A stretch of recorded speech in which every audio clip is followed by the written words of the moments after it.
هو المسؤول عن الكلمه. المذيع اللي قاعد في الاستوديو ما عليه الا ينفذ تعليمات المعد. المعد بيديله سكريبت يقول له ادي السكريبت وادي الضيف وادي الفقره بتتكلم عن كذا واسئلتها كذا. ادي المعد. المراسل في الملعب برضه لو بالطريقه الروتينيه معاه معد، هو بيقف قدام الكاميرا والمعد بيجيب له ضيف يقول له اساله في كذا، او يقول له احنا هنتكلم عن كذا، او يقول له موضوعنا كذا. لكن في الطريقه الاحترافيه المراسل هو اللي بيشتغل كل حاجه جنرال خلاص في الاعلام المحترف دلوقتي. هو اللي بيعد لنفسه، هو اللي بيكتب اسئلته، هو اللي بيختار فقراته، هو اللي بيصور، هو اللي بيمنتج، هو اللي بيعمل تقرير منتج في النهايه 3-4 دقائق جاهز للعرض. هو ده المراسل المحترف اللي انتوا اتعلمتوه دلوقتي. فانت لازم سعادتك تعرف تمنتج، وتعرف تقطع صور، وتعرف تركب صوره على صوت، تعرف تركب فيديو على صوت. وهو ده الشغل الحديث، ده كل ده بالموبايل. يعني الشغل الموبايل دلوقتي فردي واحد لوحده بالموبايل بيعمل عمل مؤسسه كانت بتعمل زمان عشان تعمل تقرير زي ده مش اقل من 15 واحد بكاميرا ثمنها 500,000 جنيه، ومصور ومساعد مصور وفني ومونتير ومش عارف ايه ومخرج ومدير انتاج. كل ده كاميرا الموبايل دلوقتي بالشخص المحترف بيعمل كل ده دلوقتي. فاللي انتوا التقرير اللي انا علمته لكم ده هو التقرير الاحترافي، بس انت عليك الدور انك تعرف ازاي تركب صوت على صوره، تركب فيديو على صوره، تمنتج، هتبقى وان مان شو. يعني هتشتغل شغل القناه كامله يعني. تمام؟ احنا دلوقتي اللي اتعلمناه شغل المراسل. عشان تبقى مراسل كويس لازم تبقى معد. وعشان تبقى معد لازم تقرا وتثقف نفسك وتطلع. وانت عشان تبقى مراسل كويس ما تعتمدش على حد يجيب لك لا معلومه ولا سؤال، ولا انت تعتمد على نفسك وتجيب حاجه بنفسك. ليه؟ لان انت ممكن على الهواء او بزحمه او بتاع تلاقي المعد اختفى وهو جاي حصل له حاجه، وهو بيصحى من النوم الصبح تعب مش عارف ايه، عشان انت ما تضيعش. فلازم انت تكون المعد يعتمد على نفسه ويذاكر ويدرس ويعرف كل حاجه، ويعرف هو التقرير اللي راح يعمله ايه. لو المعد اعطاله حاجه خلاص اهلا وسهلا، ما اعطالوش يبقى هو جاهز وما عندوش مشكله. تمام؟ هذا الفرق بين المعد والمراسل. احنا اتعرفنا شغل المراسل، هنعرف شغل المعد دلوقتي. اتفضل. كيفية إعداد برامج تلفزيونية؟ ازاي تعد برامج تلفزيونيه؟ ازاي تبقى معد برامج تلفزيونيه؟ انا هصور لكم على فكره الورقه ده هوريكم، بس عايزين نعرف بكره مين اللي هيصوروا فين. هصور لكم ده وهصور لكم ده، بس انا عايزكم ما تشغلوش نفسكم بالكتابه. اتفضل. نعتبر وظيفة معد البرامج من الوظائف المهمة، فهي العمود الفقري لأي برنامج تلفزيوني. معد البرامج هو العمود الفقري للبرنامج، هو كل حاجه. هو اللي بيكتب السكريبت، هو بيعمل اسئله، هو اللي بيجيب الضيف، هو اللي بيعمل فقرات، هو اللي بيحدد مدتها. المعد ده كل حاجه. فإعداد البرامج هو الأساس الذي تبنى عليه بقية عناصر التلفزيون: التقديم والتصوير والديكور والإخراج والمونتاج وأسلوب عملها، كما أن هذه العناصر تحول ما كتب على الورق إلى واقع مرئي. المعد بيحول اللي مكتوب على ورق، المعد بيكتب على ورق. العناصر اللي قالها ده المخرج بيتحوله المكتوب على ورق ده لواقع مرئي. انت بتدي للمخرج الورق ده تقول له انا جايب النهارده فلان الفلاني مدير منتخب مصر، وهنتكلم عن ماتش منتخب مصر واثيوبيا، وفي عندك 3 جوان جم في المباراه، وحكم طرد ما اعرفش ايه. كل كلمه بقولها له بتترجم لصوره، بيجيب ال3 جوان، بيجيب الطرد مش عارف ايه مش عارف. فاللي انا بكتبه المخرج بيترجمه لصوره، والمذيع بيترجمه الكلام واسئله للضيف. من هو المعد البرامج التلفزيونية؟ مين هو المعد اللي يطلق عليه كلمه معد؟ هو الشخص الذي يقوم بإعداد العمل التلفزيوني. اي عمل تلفزيوني نمره 1 فيه المعد. علما بأن هذا النوع من الوظائف هو خليط من الموهبة والعلم والممارسة. لازم يبقى عندك موهبة أو علم أو ممارسة. هي موهبة إن أنت مثلا عندك علاقات قديمة وأنت كنت بتلعب كرة زمان أو بتلعب رياضة فعارف الناس وفي علاقات، أو بتعمل علاقات، لأن أنت أي شغل المعد يعني اكتر ما يميزه العلاقات. لازم يكون عندك علاقات عشان تقدر تجيب ضيف، ومعاك تليفونات ناس كتير وتليفونات نجوم كتير عشان تقدر تجيب ضيف وتقدر تعمل فقره وتقدر تشتغل. فنمره 1 لازم يكون عندك علاقات. ما معنى كلمة إعداد؟ هي المعالجة الفنية لنص من النصوص حتى يمكن تقديمه بالطريقة المناسبة التي تلائم طبيعة التلفزيون كوسيلة إعلامية. طيب يعني انت دلوقتي يعني ايه كلمة اعداد؟ انك تحول كلمة او خبر او عنوان لبرنامج. كاس الامم الافريقية ممكن تعمل كاس الامم الافريقية ده 9000 برنامج. اهي كلمة اهو، كاس الامم الافريقية ممكن دلوقتي اعمل لك 10 برامج 10 حلقات على كاس الامم الافريقية. ان انا اعمل حلقة عن الملاعب اللي هتستضيف اللي هتستضيف كاس الامم الافريقية، واجيب ضيوف واجيب مندوبين من المحافظات ومندوبين الملاعب والاستاد. ادي حلقه. ممكن اعمل حلقه عن التذاكر هتتوزع وتتعمل وتتباع فين، واجيب ضيوف واجيب منافذ البيع واجيب مش عارف ايه واجيب ايه. ممكن اعمل حلقه عن طقوس التشجيع اللي هتحصل في كاس الامم الافريقيه، المشجعين هيلبسوا ايه ويعملوا ايه ويروحوا ازاي ويمشوا ازاي وسلوكهم هيبقى زي ما تتخيل.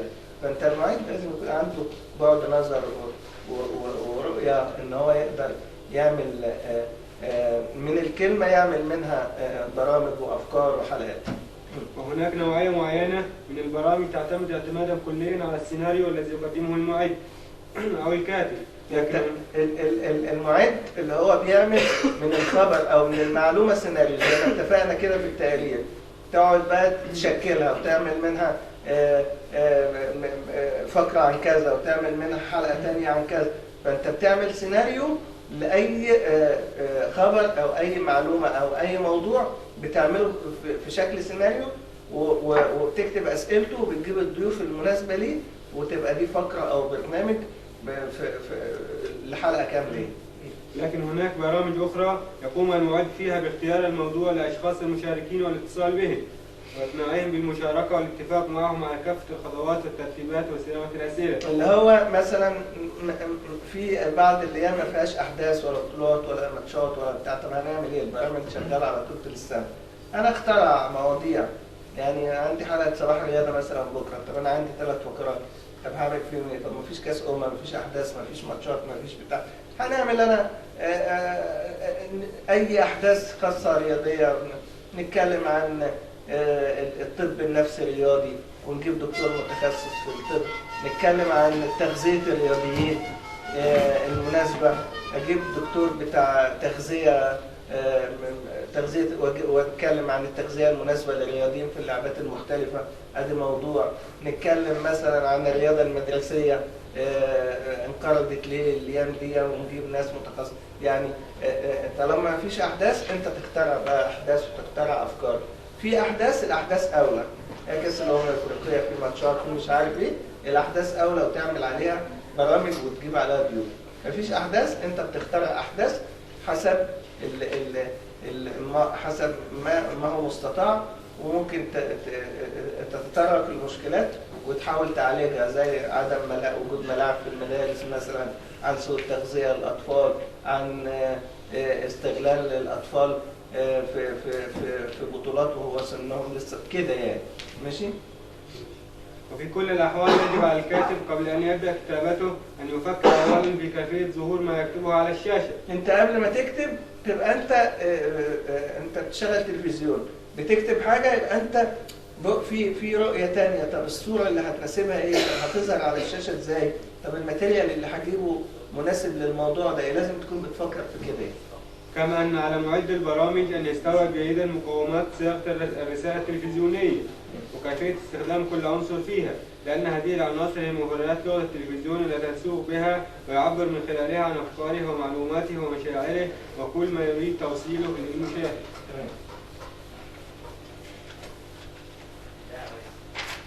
فالصورة مكوناتها وزوايا تصويرها وشكلها في دماغك ان انت الصورة اللي هتحتاجها ايه ومكوناتها ايه والصورة المناسبة للموضوع اللي انت هتتكلم، زي ما اتكلمنا في التقرير. وحجمها والأضواء والملابس والمكياج وحركات وإيماءات شخصيات كلها عناصر على الكاتب أن يوضحها في النص الذي يكتبه على شكل تعليمات، سواء كان النص دراميا أو غير درامي، علاوة على استخدام عناصر الصوت ومكوناته والتعبير عنه في النص. وكل هذه العناصر المرئية والصوتية مع تفهم الأساسيات التقنية للتلفزيون وأجهزة الإنتاج من كاميرات وغرفة وغرفة مراقبة والتحكم ومكان الإنتاج والحدود التي يفرضها وكيفية تنفيذ الإنتاج وهل يتم تسجيلها أو عرضه مباشرة. كل هذه المقومات كيفية تنفيذ الإنتاج إن أنت مثلا بتقول في حاجة اسمها إنتاج عندنا، إن أنا واحد مسؤول عن الإنتاج، يعني تقول له أنا بكرة جاي ضيف اسمه فلان ومحتاج عربية تروح له البيت تجيبه، والراجل ده بيشرب قهوة فلازم ولازم يكون هو موجود عندي الساعة 10، العربية تروح له الساعة 7 مثلا. تجهز الشغل دون، وهو اللي بيقوم بالدور ده مدير إنتاج. مواصفات معد البرامج. يفضل أن يكون معد البرامج موهوبا، بمعنى أن يكون لديه الاستعداد الشخصي والرغبة في الكتابة والإعداد. في ناس عندها ملكة الكتابة، وطول ما هي موجودة ملكة الكتابة هيبقى معد كويس، لأن المعد سكريبت. طول ما أنت بتكتب وبتعرف تفرغ أفكارك على ورق هتبقى معد كويس. ولكي تسير تجربة المعد بنجاح فهي في حاجة إلى تنمية مستمرة، ويأتي ذلك بالدراسة العلمية المتعمقة والاشتراك في الدورات التدريبية المتخصصة. 1. التمكن من اللغة العربية والإنجليزية. 2. القدرة على التعبير عن الأفكار وتتجلى هذه القدرة في مقدرتها على الكتابة. إن أنت أي فكرة تجيلك إزاي الفكرة ديت تترجمها على ورق، إزاي تبقى تترجمها في أسئلة، إزاي تترجمها في حوار، إزاي تعملها سيناريو. هو ده أهم حاجة. لو كلمة صغيرة تقدر تعمل منها إيه؟ لو خبر تقدر كأس الأمم الأفريقية تعمل منه 90 أي حاجة. إلغاء الدوري تعمل منه 90 حلقة. أنت بقى بأفكارك بقى إزاي تاخد مواضيع تعمل منها برامج. 3. القدرة على الحصول على المعلومات من خلال قدرتها على القراءة والاستماع. 4. يكون لديه مستوى معرفي جيد بالموضوعات التي يكتب فيه. لازم تبقى عارف انت ابعاد الموضوع اللي انت بتتكلم فيه، وتبقى اذا كنت بتشتغل رياضه، تشتغل سياسه، تشتغل فن، لازم تبقى مثقف رياضيا او سياسيا او فنيا، ملم بالاحداث، عارف ايه اللي بيحصل، عشان لما تيجي تعمل موضوع تقدر تحط اسئلته، تقدر تبقى عارف ابعاده ايه. المعايشة الكاملة للواقع والإحساس الشديد بمشكلات مجتمعه. 6. لازم تبقى عايش الواقع، ولما تعمل برنامج ولا تعمل فقرة تكون ملمسة على الواقع، ما تجيش تعمل حاجة خيالية مش في واقعنا خالص، وما تجيش تعمل حاجة ملهاش علاقة بالواقع اللي احنا فيه، بتضيع وقت وبتضيع مجهود وبتضيع فلوس كمان. القدرة على التخيل والابتكار. لازم تتخيل وتكون عندك قدرة انك تتخيل. طب انا ما فيش احداث دلوقتي، طب ما فيش مسار، ما فيش، طب انا اعمل ايه؟ تتخيل بقى بكرة تعمل ايه. بقى هفكر طب اعمل فكرة عن سوء التغذية عند الأطفال، طب الغذاء المناسب للرياضيين، طب إصابات الملاعب، طب يعني أبدأ أطلع بره الصندوق، وطالما مفيش أحداث أشوف أفكار أعمل بيها فقرات للبرامج بتاعتي. الالتزام بالمعايير الأخلاقية كالصدق والموضوعية. لازم لما تعمل فقرة أو تجيب ضيف يبقى الضيف ده صاحب قضية أو صاحب الموضوع أو بيعرف يتكلم فيه. ما تروحش تجيب واحد صاحبك بيشتغل دكتور عشان يتكلم في الرياضة وهو دكتور أطفال وملوش علاقة. يعني أنا قصدي لازم يكون في مصداقية وفي شفافية، ولازم تخدم على شغلك بكل مصداقية. الإيمان بالتشريعات والقوانين الإعلامية. إن أنت تبقى عارف إيه اللي ممنوع تتكلم فيه، إيه اللي مسموح تتكلم فيه، إن أنت ما تجيبش ضيف يهاجم حد ويغلط فيه في المكان اللي أنت فيه عشان ما يصحش. إن أنت ما تتخطاش الميثاق الشرف الإعلامي، إنك يكون في كلمات بذيئة أو حد بيشتم حد أو ما تسمحش بالكلام ده يعني، أو تكون كاتبه في سكريبتك كده. فهم التلفزيون كوسيلة إعلامية وخصائصها ومقوماتها. 9. الإلمام بالثقافة العامة، والمقصود بها مجموعة المعارف والاهتمامات المتنوعة التي تشمل السياسة والتاريخ. لازم تبقى عندك ثقافة عامة حتى لو أنت مش ده مجالك. لو أنت بتشتغل رياضة يبقى عندك ثقافة عامة في الفن وفي الأدب وفي السياحة وفي الرياضة، وثقافة عامة بالحياة الاجتماعية عامة بصفة عامة، عشان لما زي ما أنا كده رايح أعمل رياضة فلقيت الراجل بتاع الجمل قاعد طب ما دي يعني مشكلة اقتصادية ومشكلة يعني اجتماعيه مالهاش علاقه بالرياضه، فانت لازم تكون لامم بمشكلات المجتمع وبالاحوال اللي احنا فيها. 10. التزود بالثقافة التي تصل بالتخصص الذي يتم العمل فيه. انت بتشتغل في رياضه او بتشتغل فن او بتشتغل سياسه، تدرس بقى وتخش بقى الكواليس وتعرف ايه اللي بيحصل وتعرف اخبارهم ومشكلاتهم، عشان لما تجيب ضيف تبقى تقدر تحط سيناريو اسئله كده يعني. وأخيرا المرونة والقدرة على مواجهة المفاجآت، وهذا أمر تفرضها طبيعة الإنتاج التلفزيوني أولا وأخيرا. مواجهة المفاجآت إن أنت جبت ضيف مثلا، عملت فقرة، أنا عندي فقرة صباح الرياضة بكرة الصبح مثلا، جبت ضيف وعمل فقرة عن تغذية أطفال المدارس مثلا للنهوض بهم رياضيا. جاء مثلا وزير التربية والتعليم اعتذر وما جاش، وطبعا هعمل إيه؟ لازم إن أنت يكون عندك بدايل وعندك أفكار، يكون معاك تليفونات تقدر تتصل بحد برضه وتعمل فقره بالتليفون. تقدر مثلا حد من الصحفيين اللي صاحي الصبح زمايلك اللي هو يقدر يلبس وينزل ويجي لك بسرعه يحل المشكله ويخش مكان الضيف ده، يعني يكون عندك بدايل وعندك افكار وتقدر تتصرف لما يكون في مشاكل. ولذلك يقال إن المعدين الذين احدثوا تفوقا وبرزوا في هذا المجال لم يبرهنوا على أنهم موهوبون فقط، بل إنهم قادرون كذلك على تحمل التوترات الهائلة الناجمة عن طبيعة العمل التلفزيوني. بتلاقي نفسك في لحظة الدنيا اتقلبت والدنيا اتكربست وضيف هو جاي حصل له حادثة بالعربية والضيف التاني أمه ماتت ومبقتش وخلاص، وأنت بتعمل إيه وعندك ساعتين على الهوا ومفيش ضيوف؟ طب أنت هتعمل إيه؟ هتقعد تنهار بقى وتعيط وتقول أنا هعمل إيه؟ لا، تكون واثق في نفسك وتتماسك وتقدر تحل المشكلة بالراحة وحاول تستغل الوقت وتفكر وتعمل تليفون ومداخله بالتليفون واتصل بحد صاحبك من اللي انت عندك علاقات بيهم معاهم تصريح دخول يجي وتقدر تحل الموضوع وتقدر تفتح مواضيع وتعمل اتصالات تضيع وقت بيها، لان خلاص انت مفيش مفر وعندك وقت على الهواء لازم يتملى، وفي نفس الوقت لو توترت الدنيا هتضيع وهتقع وهتبوظ على الكل.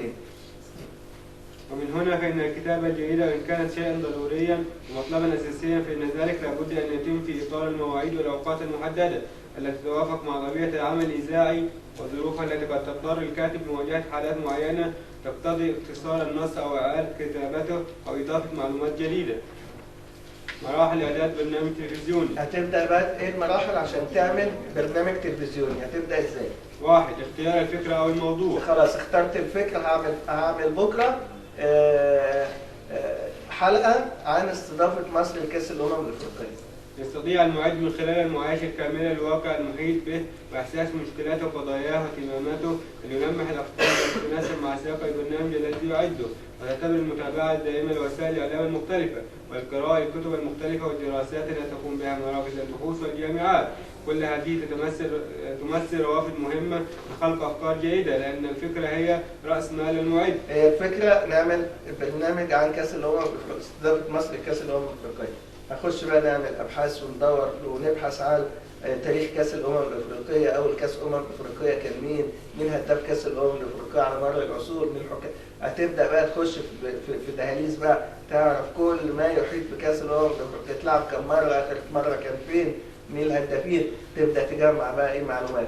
ولا بد للفكرة المختارة أن تهم الجمهور المستهدف وتثير لازم الفكرة بتهم الناس. اللي بيهم الناس في شغلنا كرياضة دلوقتي، الناس كلها بتتكلم عن كأس الأمم الأفريقية هتلعب امتى في ملاعب اللازم، يبقى لازم الفكرة تكون شاغلة الناس دلوقتي.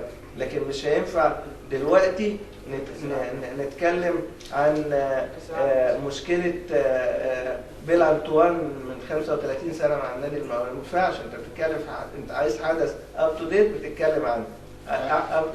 احدث الاحداث دلوقتي ايه؟ كاس العالم لكرة اليد، كاس الامم الافريقية، نادي بيراميدز يستغني عن المدير الفني كده، يعني يبقى احنا بنتكلم في احداث اب تو ديت. أن تكون الفكرة أخلاقية. وطبعا تكون فكرة أخلاقية، يعني مش هنتكلم بقى في مشكلة اللعيب فلان الفلاني مع المطربة وفلانة مالناش دعوة بالكلام ده. احنا بنتكلم في مشاكل رياضيه، في مشاكل بعيده عن القصص دي خالص يعني. 2. تحديد الغرض من الفكره او الموضوع. نحدد انا بعمل ليه الفقره دي في الوقت ده. ليه بكره انا بعمل برنامج عن كاس الامم الافريقيه؟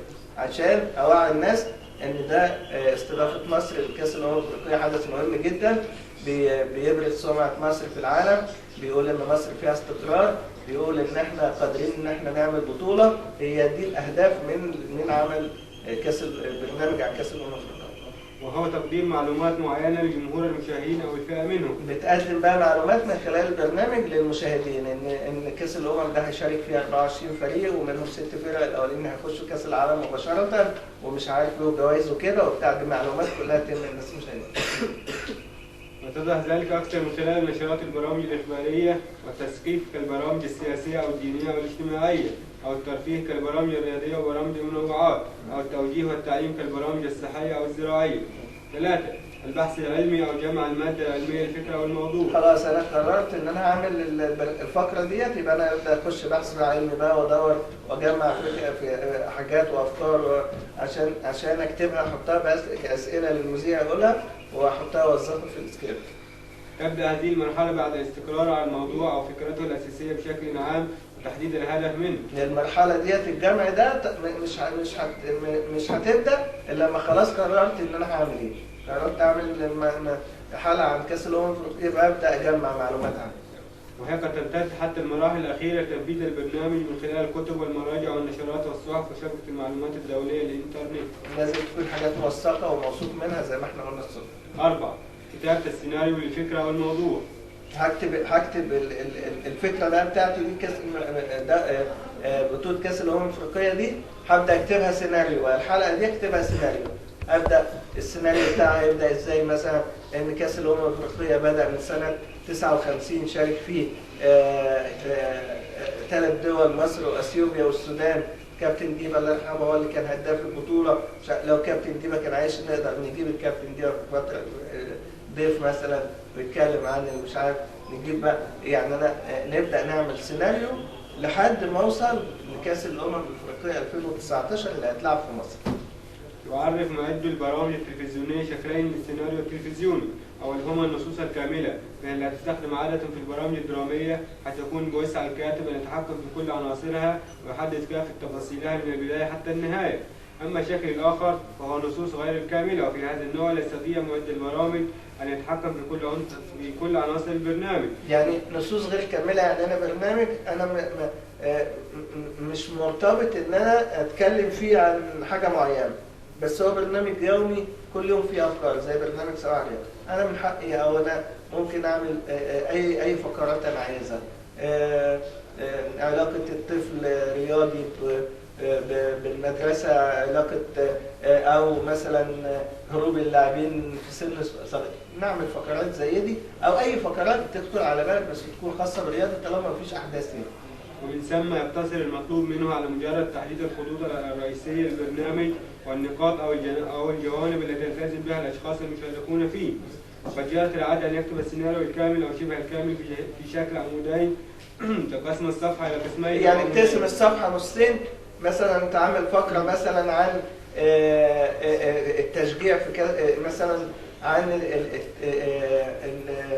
يعني مثلا المدن اللي هتستضيف كأس الأمم الأفريقية، فأنت بتعمل تكتب على اليمين هنا المدن اللي هتستضيف كأس الأمم الأفريقية، وتكتب على الشمال يبقى هنا الصوت، تكتب هنا الصوت وهنا تكتب الصورة. الصوت المدن اللي هتستضيف كأس الأمم الأفريقية، الصورة تكتب مثلا ملعب الإسماعيلية، ملعب بورسعيد، ملعب اسكندرية، عشان يجيب له صورة لملعب اسكندرية وملعب بورسعيد وملعب لما يتكلم عن الملاعب يبقى عندك صورة الملاعب اهي، تجيب الملاعب بتاعت الأندية دي أو البلاد دي. حسن قسم الصفحة إلى قسمين أو عمودين على النحو التالي. القسم الأول يكون على يمين الصفحة ويشمل ثلث المساحة فقط ويخصص الصورة أو المرئيات، فإن هذا القسم يشتمل عادة على العناصر التالية: المناظر والديكورات والأشخاص وسائر الكائنات الحية والاكسسوارات وشرح ما يجري من أحداث وحركة والمادة الفيلمية والشرائح واللوحات وكافة وسائل الاتصال المرئية. القسم الآخر يقع على يسار الصفحة ويشغل المساحة المتبقية وحتى ثلثي الصفحة، ويخصص للصوتيات كالحوار والتعليق والمؤثرات الصوتية والموسيقى الصوتية. 5.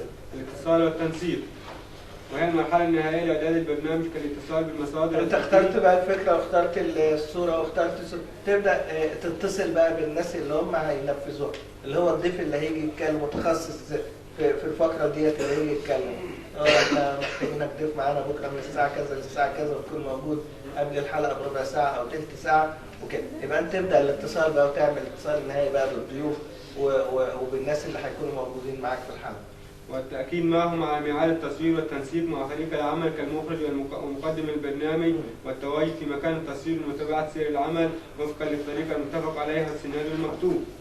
أنواع البرامج التلفزيونية. 1. برامج الحديث المباشر، اللي هو اثنين قاعدين بيتكلموا ده يعني في أي مواضيع، في مواضيع عامة، ده حديث مباشر. وهي عبارة عن المادة الإعلامية التي تقدمها أحد المتخصصين إلى جمهور المشاهدين، ويعتمد على أسلوب السرد، ويكون لشخصية المتحدث أثر كبير في تحقيق الحديث لأهدافه، إضافة إلى حسن الأداء وسلامة اللغة ووضوح الهدف. 2. برامج المناقشات أو الندوات، وهي من أكثر المناقشات أو الندوات. الندوة يعني ساعات نعمل ندوة مثلا عن مشاكل التحكيم في مصر، برنامج عن مشاكل، ندوة عن مشاكل التحكيم في مصر، بنجيب خبراء التحكيم وبنقعد نتكلم ايه اهم المشاكل التحكيم، ايه اهم المشاكل اللي بتواجهكم، ايه اهم المشاكل اللي ممكن يعني في المستقبل تتلافوها. يعني دي اسمها ندوة، كل واحد يتكلم بقى ويقول رأيه، وده يخلص الكلام الثاني يبدأ يتكلم، يعني قاعدة كده بيسموها قعدة مصطبة، يعني دي الندوة. ومن أكثر البرامج جاذبية لأنها تعكس وجهات النظر المختلفة وآراء متعددة، وتضفي لونا من ألوان الحرية في النقد والتعبير عن الرأي. 3. برامج الحوار أو المقابلات، ومن أكثر البرامج التلفزيونية انتشارا، وينقسم هذا النوع من البرامج إلى 3 أقسام. حوار الرأي، ويعتمد على استطلاع رأي شخصية معينة في موضوع ما. البرامج الحوارية اللي احنا بنتكلم عنها ديت زي البرامج، بشكرك الله.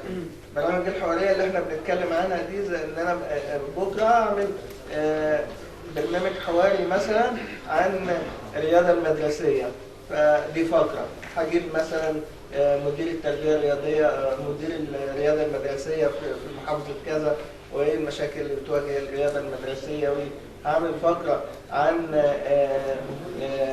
إلغاء معسكر منتخب مصر للناشئين، أجيب مدير أو مدرب أو دي برامج حوارية. أنا بختار الفكرة أو الحوار وده اسمه برنامج حواري. حوار المعلومات، ويهدف للحصول على معلومات أو بيانات تخدم هدفا معينا. حوار الشخصية، ويستخدم هذا النوع تسليط الضوء على شخصية ما وتقديم الجوانب المختلفة منها للمشاهد، ويعتمد نجاح هذا النوع من البرامج على اختيار الشخصية المناسبة. في برامج شخصية مثلا نختار نجم معين، نعمل له فقرة، نجم كبير معروف ليه اسمه، بنبدأ نعمل فيه نلقي الضوء على تاريخه. ممكن أعمل تقريب ناريشن عن قصة حياته، ولد يوم كذا مش عارف ايه، لعب في نادي كذا يوم كذا، سجل كذا. دي برامج ماشي. وطريقة وضع الأسئلة بحيث تكون مباشرة وبسيطة في الوقت نفسه، قوية وواضحة، ولا تكون الأسئلة مما يحتمل الإجابة عنه بنعم أو لا، ولكن يفضل اختيار أسئلة تسمح 5 دقايق بالظبط بأن يخرج إجابات تقريرية. لا كل حاجة جنبي والله، ما تعبش نفسك والله، ربنا يعزك، أشكرك الله يخليك. ومن المهم أن يستفز المعد الشخصية المجرى معها الحوار بأسئلة تجعله يقدم معلومات. أنت بقى لازم تكون دارس طبيعة الضيف اللي عندك، عارف تاريخه كويس عشان تقدر تحط أسئلة كويسة، عارف وطول ما أنت هتطلع أسئلة خاصة بتاريخه وأحداث محدش يعرفها، هيحترمك ويقول إن الراجل ده فاهم وواثق من نفسه ومتمكن يعني. فأنت لازم ما تجيبش ضيف وخلاص تسلمه للمذيع، تكون عارف جوانب شخصيته إيه، عارف تطلع معلومات عنه، عارف تجيب خباياه كده يعني. ويظل هناك عوامل معينة تساعد على نجاح البرنامج في كل نوع من هذه الأنواع، منها جدية الفكرة ويحتاج الناس. لازم عشان البرنامج ينجح ما تبقاش سطحي، لازم تجيب أفكار وفقرات يعني مسمعة قوية متماشية مع أحداث الساعة. يبقى أنت رجل عصري وشغال شغل يعني بروفيشنال، بتشتغل على الأحداث، ما تشتغلش على إملاء الفراغ وبس. اجيب اي ضيف واي موضوع ويتكلموا اي كلام وخلاص. لا، انا بتكلم في الاحداث اللي شغاله، اجيب الضيف المناسب للاحداث اللي شغاله واعمل فقرات على الاحداث الموجوده. كما ينبغي التأكيد في النهاية على أهمية أن يقوم المعد بجمع المعلومات الكافية عن الشخصية وعن الموضوع. لازم تجمع معلومات عن الفقرة أو الشخصية اللي أنت جايبها عشان يحترمك، وفي نفس الوقت عشان تدي للمذيع ورق يتكلم منه، لأن هو المذيع مش ذنبه حاجة إنك تجيب له واحد ما يعرفوش ومش عاطيله ورق يتكلم منه ومش بتساعده. أنت كمعد أنت المسؤول إنك تديله ورق يتكلم منه وتديله أسئلة يتكلم منها. أشرنا من خلال المقال الوظيفة أو معد البرامج لأن هناك نوعين من النصوص التلفزيونية: النص الكامل والذي يتولى فيه كاتب البرنامج التلفزيوني تجهيز نص كامل يتحكم في كل عناصره ويحدد كافة تفاصيل الكلمة. ده اللي هو بيسموه السيناريست، اللي هو بيعمل اللي هو بيعمل مسلسلات والحاجات دي وكده، بيكتب النص الكامل والمؤدين ملتزمين يقولوه. ده السيناريست، ده اللي هو مش تبعنا يعني، بس ده اسمه سيناريست. أما النوع الآخر والذي يتوقف على أن يقوم المعد فقط تحديد الخطوط الرئيسية التي يمكن أن تسير الحلقة في طارها. النوع بتاعنا اللي هو احنا انا بحدد بكره الخطوط الرئيسيه للحلقه ايه؟ هتكلم عن قطاع الناشئين، هتكلم عن حكام، هتكلم وابدا اجيب ضيوفها واحط اسئلتي على هذا الاساس. صفات معد البرنامج التلفزيوني: واحد، أن يكون لديه ده مهم بقى. صفات حد يجي يقرا بقى كلمتين عشان الزميل. حد يجي يقرا مكان. اي حد منكم من هنا او من هنا؟ حد يجي. فضل. طب يلا عشان نغير الصفات بقى. ده مهم جدا. صفات معد التلفزيوني هتلاقيها اول صفحه.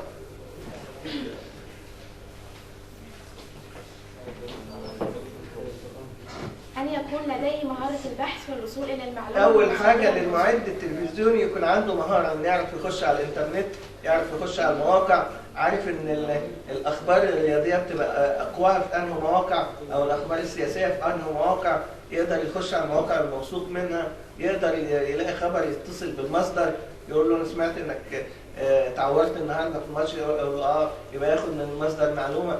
يعني ده اهم حاجه، ان المعد يقدر يجمع معلومات عن الفقره اللي عاملها او الضيف اللي معاه. أن يكون لديه مهارة الكتابة والإعداد. لازم يكون المعد ده نمره واحد بيعرف يكتب. بيعرف يكتب وبيعرف يفرغ افكاره اللي جوه على ورق. عنده فكره يعرف يفرغها على ورق، يعرف يعمل منها سيناريو، يعرف يعمل منها اسئله، يعرف يعمل منها موضوع. دي نمره واحد. فهو اساسا صحفي، لذا عليه احتراف الكتابه. المعد هو الصحفي. المعد هو صحفي. الصحفي بيعرف يكتب، الصحفي بيعرف يجيب خبر من المصدر، الصحفي بيعرف يبحث عن المعلومه. المعد هو صحفي. وتناول القضايا الشيقه والخروج بموضوع مميز. ايوه، هناخد القضايا اللي هي الشيقه والشائكه كمان. يعني في قضايا شائكه محترمه، يعني ما تخافش وخش واعمل لها اسئله وشوف ابعادها ايه. وقضايا شيقه في ناس حابه تتكلم في قضايا شيقه، خش اعرف السوق عاوز ايه، بس مش بالطريقه السلبيه، لا بالطريقه الايجابيه. انت لو انت قاعد مشاهد في البيت اعرف انت حابب تشوف ايه. خلي لان في حاجات ما تتشافش، الناس مش عايزه تشوف. اعرف انت الاحداث اللي جايه ايه، عايز المعلومات اللي عايز تعرفها عن الخبر ده ايه، عن الموضوع ده ايه. لكن ما تجيش تتكلم او تعمل برنامج او فقره ملهاش علاقه باحداث جاريه على الساحه، لا دلوقتي ولا قبل شهر ولا بعد شهر جاي كمان. فانت خليك اب تو ديت مع الاحداث شغاله عشان تبقى انت متجدد وشايف ومخلي اللي قاعد يتفرج ما يغيرش يعني. أن يكون دائما الاطلاع على الصحف والمجلات والإذاعات التلفزيونية والأحداث. مهم جدا انك تطلع بقى وتشوف.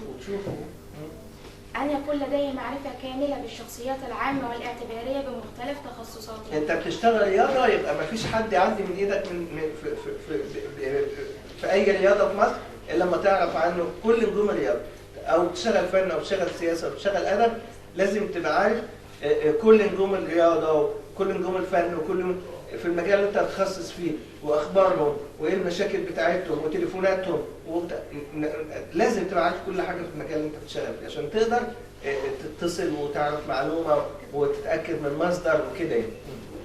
أن يمتلك عدد كبير من العلاقات والمصادر. اللي هو نفس الكلام، لازم يكون عندك عدد كبير من العلاقات والمصادر والتليفونات، وتبقى أجندة تليفوناتك دي يعني حياتك وهي فيها تليفونات الدنيا بتاعتك. أن يمتلك العديد من الأفكار والقدرة على تطويرها والمتابعة المستمرة لها. لازم وانت طول ما انت قاعد في افكار، انا ممكن اعمل فكره كذا بكره، ممكن الفكره واخليها هحتاجها يوم كذا، الموضوع ده ينفع فكره، الموضوع ده ينفع ان يتعمل برنامج، الموضوع ده ينفع يبقى فقره. فانت لازم تكون دايما متجدد وتحاول انك تخترق او تحاول تعرف وتعمل افكار جديده يعني.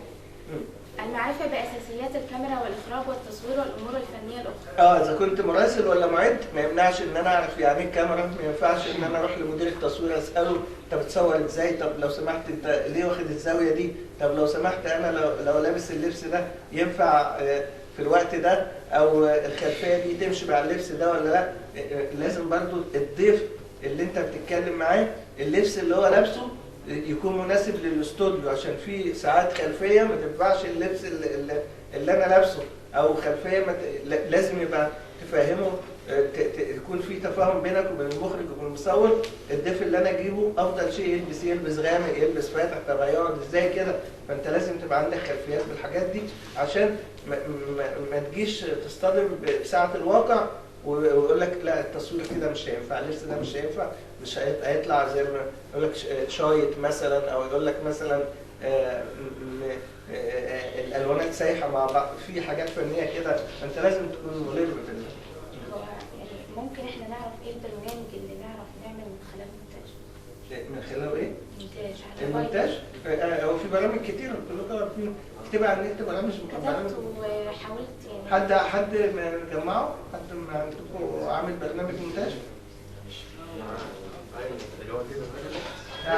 افتر افكت بس ده صعب شويه الشغل بتاعه. هو انت تشتغل زي الابلكيشن بتاع الموبايل في فيديو وحاجات الكابتن حسن. عندك الابلكيشن ده؟